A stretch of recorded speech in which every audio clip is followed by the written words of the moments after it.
I want you to do something that might be a little tough this morning. I want you to imagine with me, or maybe remember, what the greatest imaginable loss might possibly be for you, or may have been in your life. You think about losing your sense of self-worth. A lot of men are what we call workaholics, and they get their sense of identity and value in their work, and then they end up not being very, very successful. Maybe they don't bring in the numbers that the boss is expecting of them, or they lose their job, and they don't know how they can go on. They fall into this slump of depression, and depression is self-directed hatred or anger, and that loss just overcomes them and devastates them in their lives. But we can also think about the loss of valued relationships, right? Where conflict comes in, maybe in a close friendship, and you've been estranged from somebody who was so very, very close and important in your life for a long time, and that loss has deeply affected you. Maybe you lost a family member to death. That's something that is probably the kind of tragedy that most of us think about when we consider what real loss means. We lost a sibling, or maybe we lost a spouse, and when we get older in life, that's normal, but it doesn't take away the pain, that nearness that you had for so long in your lives. Now there's emptiness there. There's something tragically missing. For me, the most horrific notion of loss that I could imagine would be the loss of a child. And I know that there are people who've had to deal with that, right? You look at this child that looks like you, lives with you, you care for this child and just love this child unconditionally. And I could imagine just the utter despair and getting to a point where you just don't know how you're going to live on. You've always been the father or mother to this child. They're gone now. How do I continue to be who I'm supposed to be? That's the kind of loss that really affects your sense of identity. And it is deeply profound and deeply real, and I know that we have people who've had to work through things like that, and I have not experienced it, and I do not envy those who have whatsoever in that regard. But this story we're going to learn about today, the fall, is in many ways very, very similar. It's a story of loss. We talk about the fall a lot of times, if you're the kind of people who like to have theological dialogue, as like the origin of sin and evil in the world. And it is that. That's very much real. But it's more tragic than that in the sense that it's the story of the greatest loss humanity has ever experienced, of a loss that transcends any sense of loss we might ever know. But it's especially tragic because we don't always realize how much was lost when the fall happened. Something essential to being truly and absolutely human was taken away. And that loss, of course, is the loss of what we saw last week when we looked at the creation. We talked about the creation as God forming a formerly chaotic and disordered world so that humanity could thrive in it and be his image bearers. And the climax of that was day 7 when God took up residence in the creation with humanity, making it his temple, his resting place, the place he comes to dwell with us.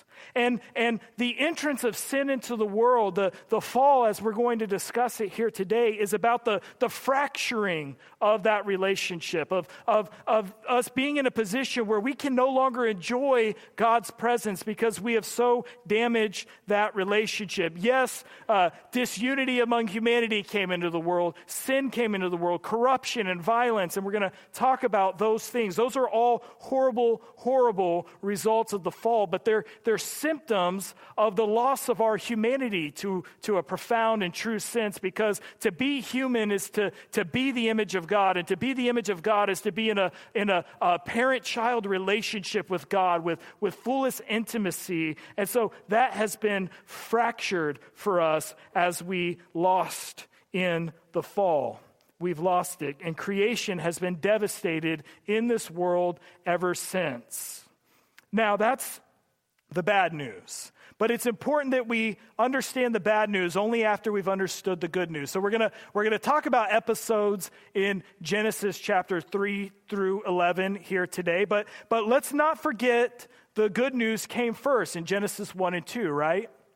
We heard a story of God's love for humanity. We heard a story of the way God set us up to succeed and to flourish, showing us his special connection with us and the intimacy that he desires with us. And the tragedy of what we're going to look at today, we're going to look at the fall, and we're going to see that there are stages to it. It wasn't a one-time thing. It's something that happened sort of iteratively in humanity's first years of history. And it ultimately results in our disinheritance of the richness of God's blessings. But love came first, right? God's grace came first. God first created a situation where we could thrive with him and enjoy his presence. But we have to understand the fact that what we did to corrupt that took from us that good and loving relationship, which led us to a place where we needed God to give light in the darkness and to restore that and to give us reconciliation to him. And so while we understand the fall in light of God's grace that came first, we need to appreciate the gravity of what took place there so that we'll hope to be taken back into that as we move forward into the future of God's grace. And as I said, the fall introduced things like pride, violence, immorality, right? Idolatry.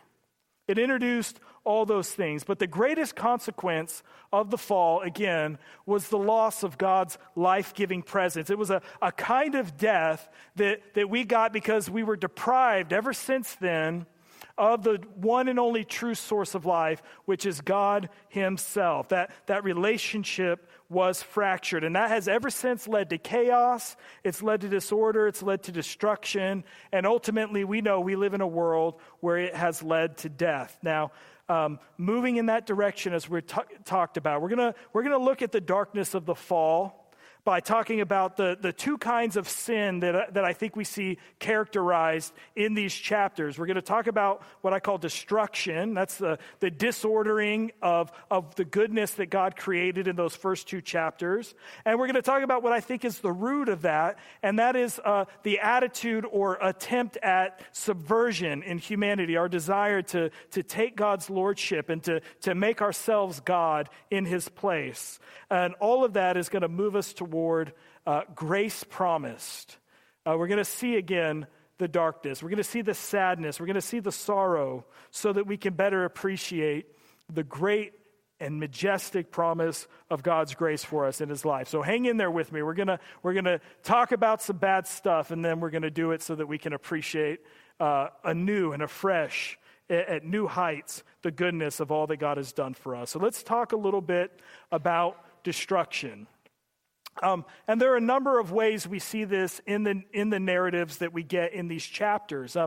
Humanity was created to be God's image as a whole. If you look at chapter 1, verses 26 through 28, we see that God created humanity in his image, and from the beginning he created them, that's a plural, that means a bunch of them, male and female in his image, and charged them to be fruitful and multiply and fill the earth, and commissioned them to subdue it and to rule and to extend his kingdom dominion in the world. So humanity was created to be a unity. We were created to move forward as God's image together and to build on this already beautiful and wonderful world that he created, showing God's glory, celebrating it, and making things even more glorious as we enjoyed his presence. But very, very quickly after the fall, which we had read about, and we're going to come back to Genesis chapter 3 in a little while, very, very quickly after humanity's decision to minimalize God's love and care for us, to set that on a lower level than it deserves, which is what happened in the fall, we see humanity at odds with itself. And we see it in some of the most profound ways. In chapter 4, we have the story of Cain and Abel, and you all probably remember that story very, very well. Essentially, Adam and Eve, we're told, had two sons at first, Cain and Abel, and Cain was a farmer. And Abel was maybe a shepherd, or he did something to care for animals. And the day came when they were still enjoying God's presence. So even though humanity had sinned, they still knew God in a real sense because of God's grace.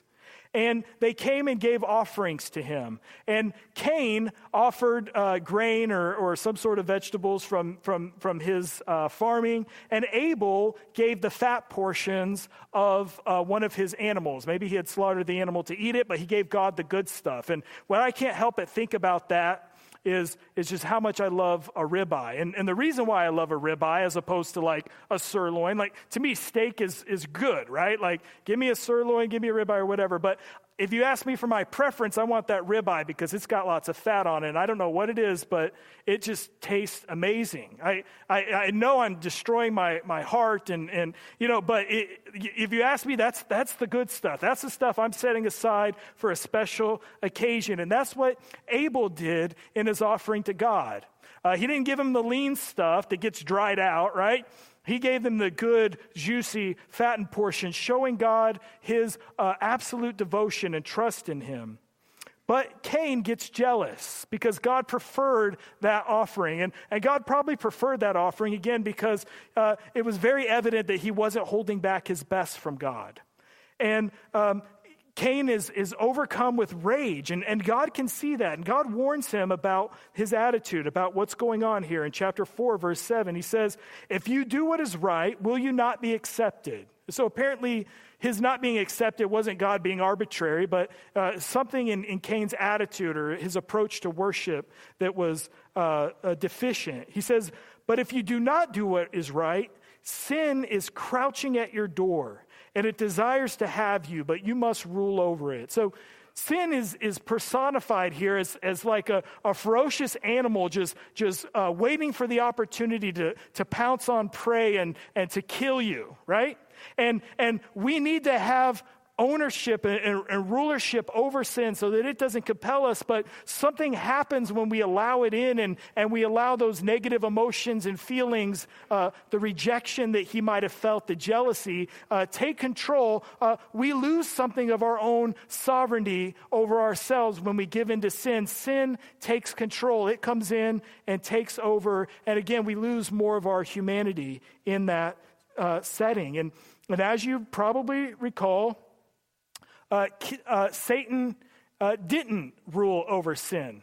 Sin did crouch at the door and did come in and take over, and he killed his brother. He deceived him. He lured him out into a place where he was vulnerable, and he slaughtered him. And this was so devastating because humanity is the image of God that God approaches him and says, "What have you done?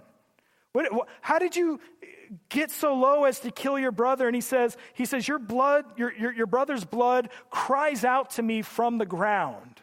Right? There is something, we know that murder is wrong, but there is something just devastating to God about what took place. That's in chapter 4, verse 7. And so God curses Cain.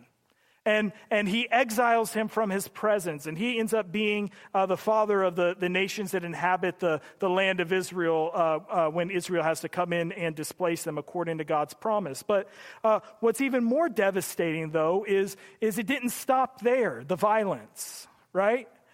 It grew and it festered, and sin has that way in communities and in societies and ultimately in nations and the world. When evil and destruction become normal, it doesn't stay limited. It becomes more and more acceptable and more widespread. It moves through populations like cancer, and it kills and kills and kills. And that's what happened until it had grown to near universal proportions, and God expresses something that should really, really stun us a little bit. He expresses regret. This is from chapter 6. This is God talking before the events of Noah's flood, which we'll talk about a little bit more here momentarily. He says, "The Lord saw how great the wickedness of the human race had become on the earth, and that every inclination of the thoughts of the human heart, was only evil all the time. It becomes so pervasive that he can't even see anything redeemable in the thoughts and sensations and drives of human beings. It's only evil all the time. And this is what should stun us right here. The Lord regretted that he had made human beings on the earth, and his heart was deeply troubled. Now, that's difficult theologically to get your mind around, right? Like, didn't God know that the creation was going to go this way when he created it, right? He's God. He's all-powerful, and he could have stopped it from happening, right? But in his sovereignty and in his good knowledge, he determined not to stop that from happening. And yet, he's so saddened by this that he regrets all the good that he did, again, going back to Genesis 1 and 2, in creating humanity. And we shouldn't try to explain this away. How the all-knowing, all-powerful God of the universe can experience sadness and regret, that's difficult to make sense of, but I tell you that it's true. He looks at humanity in our destructive behaviors, and he feels a sense of regret. And in chapter 6, verse 11, again, it was the whole world that experienced this. Again, it's like cancer. It has spread, and the whole world in God's sight was corrupt. It was violent. It was filled with violence. And as you know, we live in a world that is sadly, oftentimes, looks very, very filled with violence. So this leads to Noah's flood. That's in chapters 6 through 8 of the book of Genesis. And after that flood, which again we're going to come back to here momentarily, the violence doesn't necessarily just stop at that point, unfortunately. And so when God renews the covenant of creation with Noah in chapter 9, verse 6, he establishes a new law about murder. And he says that whoever sheds human blood, by humans shall their blood be shed, for in the image of God, God made mankind. And why bring us back to the image there? Do you realize that when we do violence and harm to one another, because we're the image of God, it's not most ultimately evil because it's violence to another human being, right? Human beings have dignity, so it is evil for that reason. But why do human beings have more dignity and more valuable than the animal who gave its life so that you can have that chicken you're going to eat after church today, right? Why are humans more valuable than that? They're more valuable than that because we alone are created in the image of God. And that means that when we do violence against one another, when we are destructive towards each other, when we hurt instead of healing each other, we're being subhuman because it's most ultimately an assault against God himself, the person whose image we bear. And so he says that this is so subhuman that when that happens, severe consequences need to be in place, hopefully to deter it, but also to tell the rest of the world that this is not okay. And again, sadly, we know, just watch the news, we live in a violent world. Humanity hasn't gotten the memo, unfortunately. So again, this is all about what led up to the flood. But there's a very interesting story at the early part of the book of Genesis that really kicks it off. And it talks about these sons of God who marry the daughters of men and create these people who are, through their marital union, who are called the Nephilim. Now, what is that? I'm going to give you a warning right now before I explain this. This is going to sound really weird. You're like, really? That's what the Bible is saying? And I'm very convinced that this is what the Bible is saying, and I understand that it sounds really weird, but this is the best way I can interpret it. If you've got questions about it, come and talk to me after, and I'll give you some good reading to do. Basically, what that text is telling us, these sons of God are angels.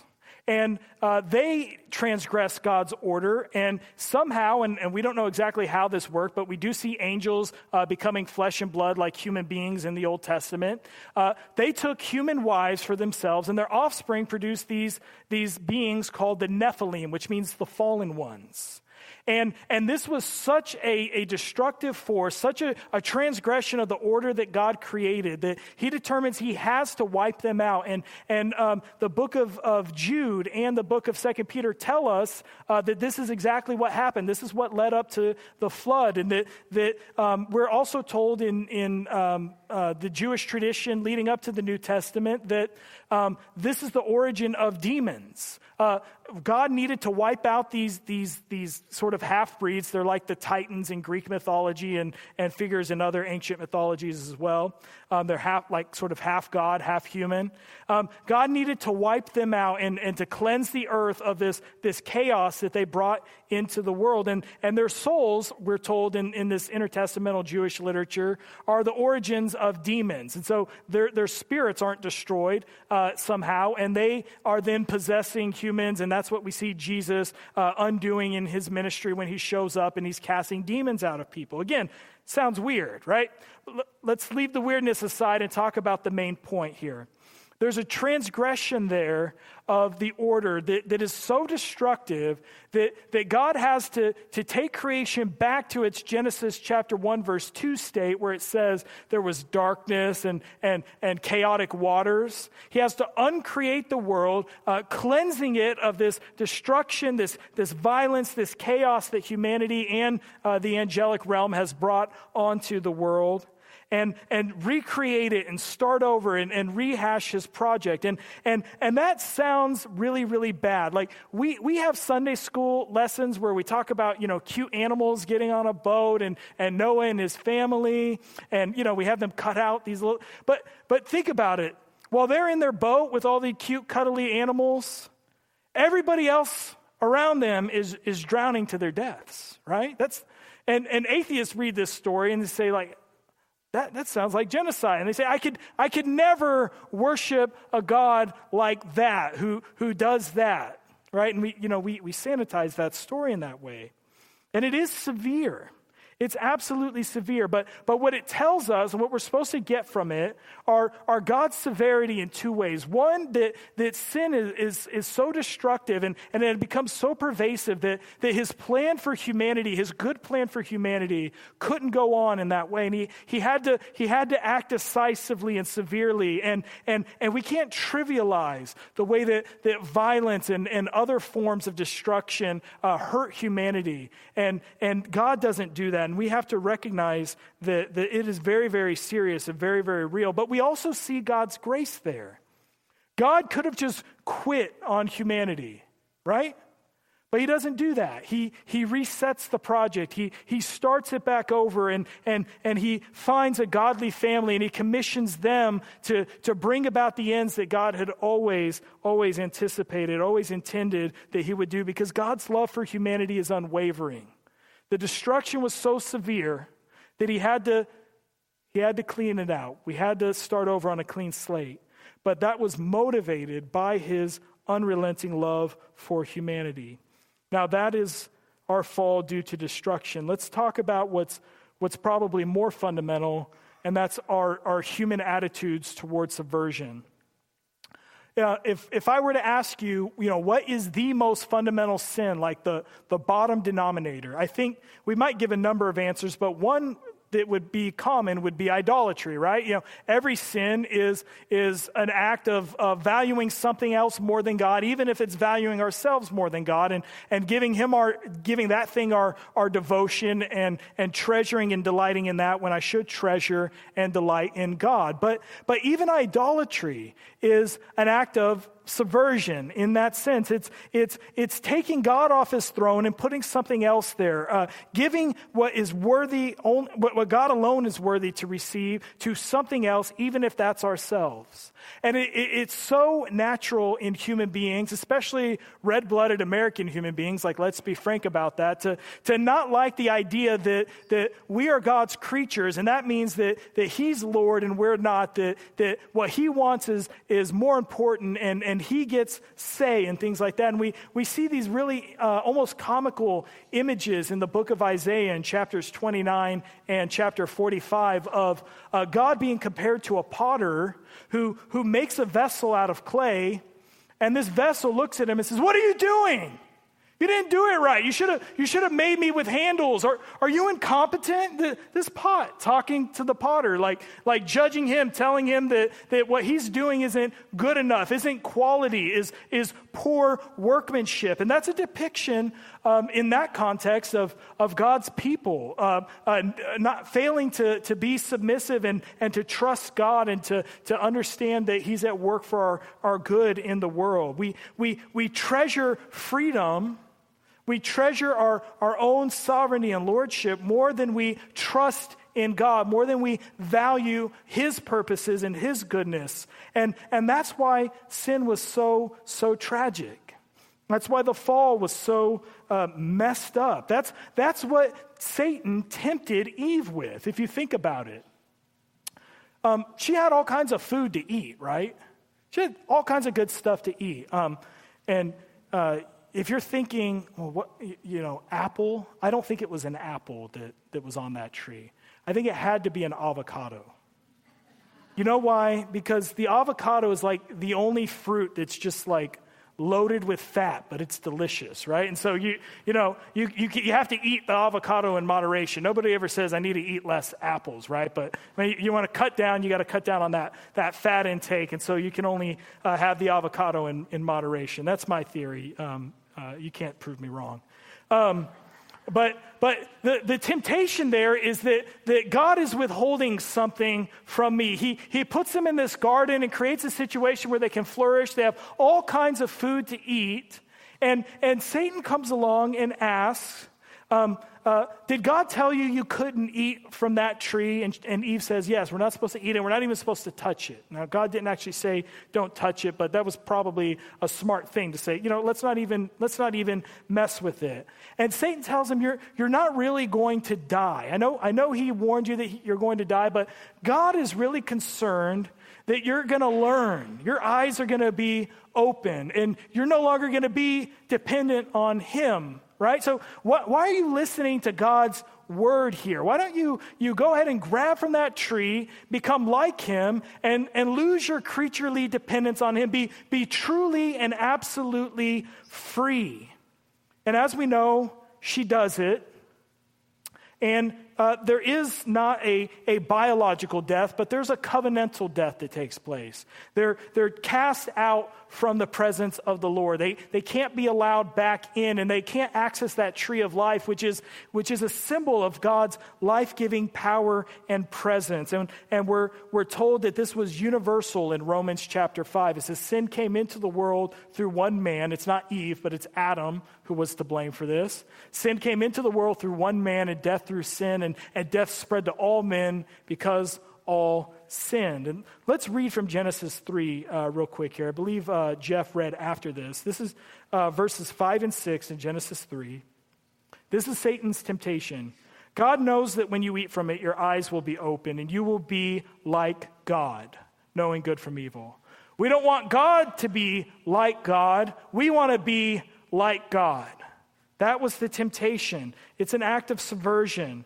I want to be my own God. I want my own authority. And here it is. And when the woman saw that the fruit of the tree was good for food and pleasing to the eye and desirable for gaining wisdom, she took some and ate it. She gave some to her husband who was with her. So Adam was like standing right there while this was going down. He's not innocent in this.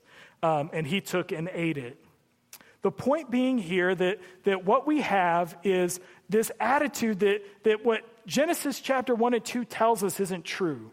God really didn't give us what is absolutely and truly good. God is withholding from us. He's holding back, and there's something more that I can go after. And if I get that, I won't even need God anymore.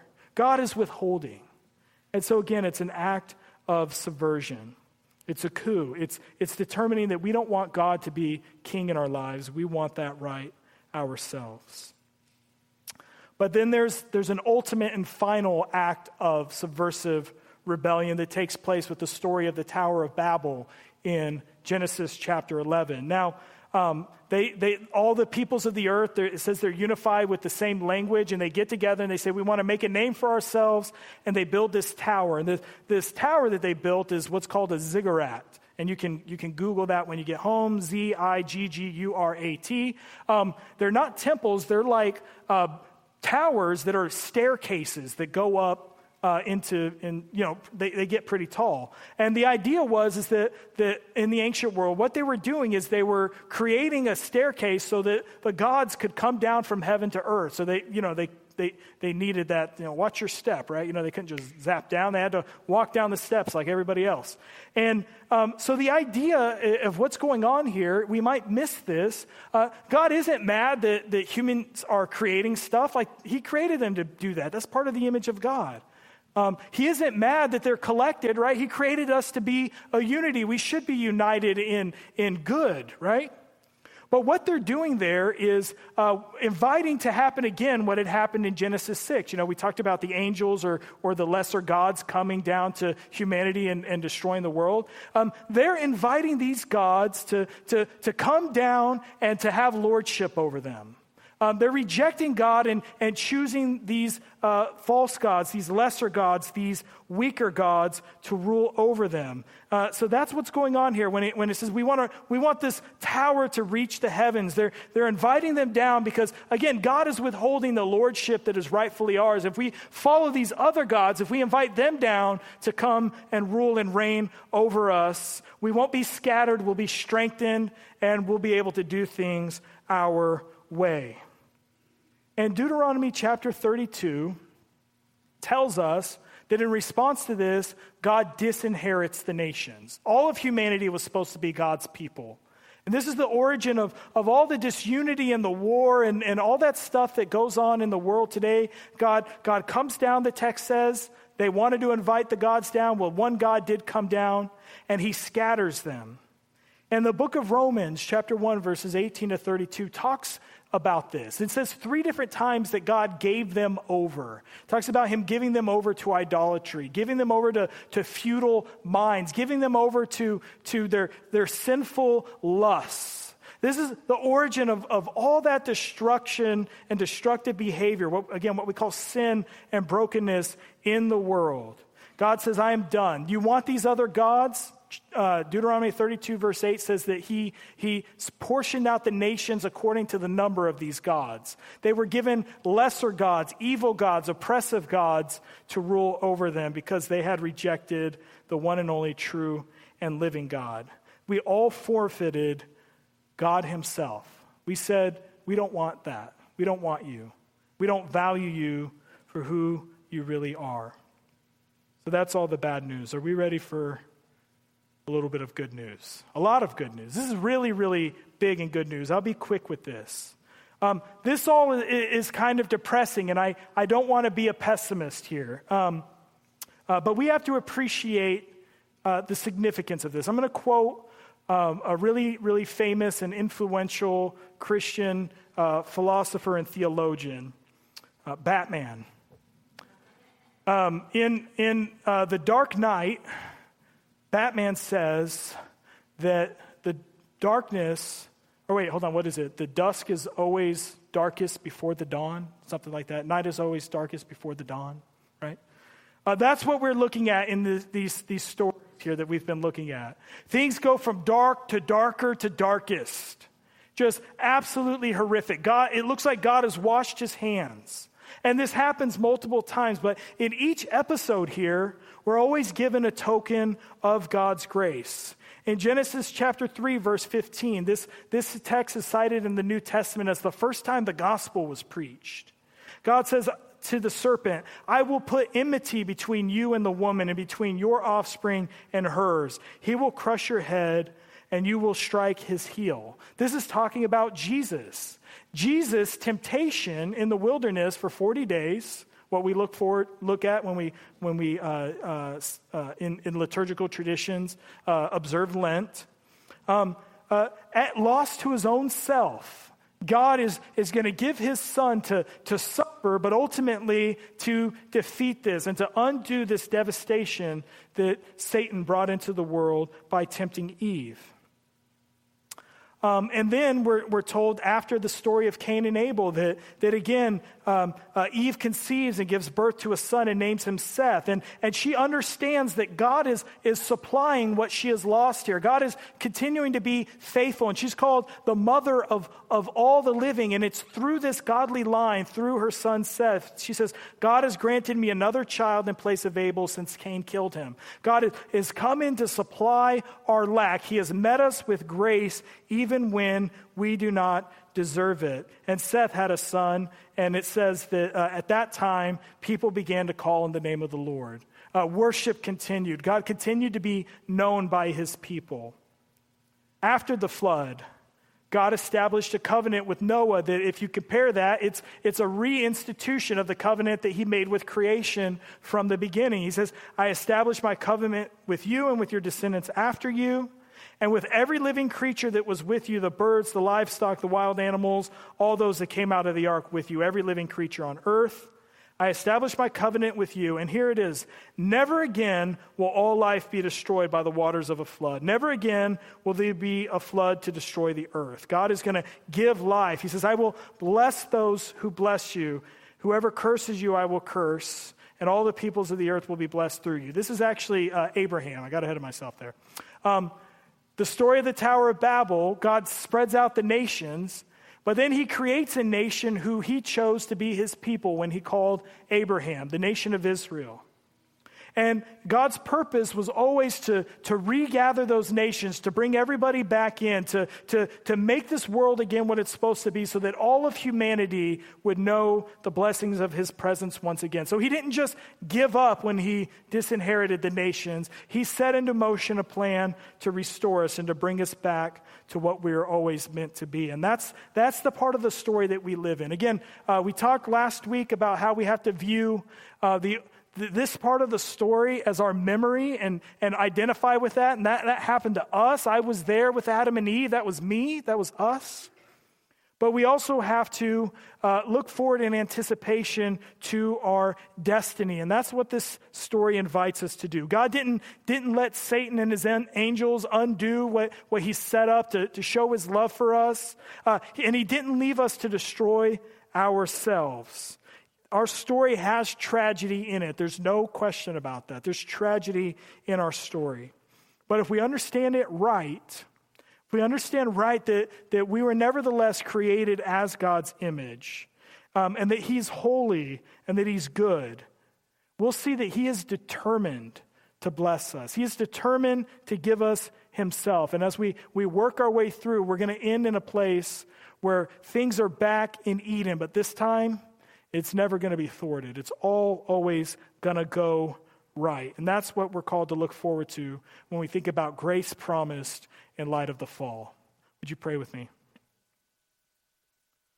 Our Father, we thank you that, as Paul said, these things were written down for our instruction because we live in the end of the ages. We live at the consummation of all things ever since Christ came.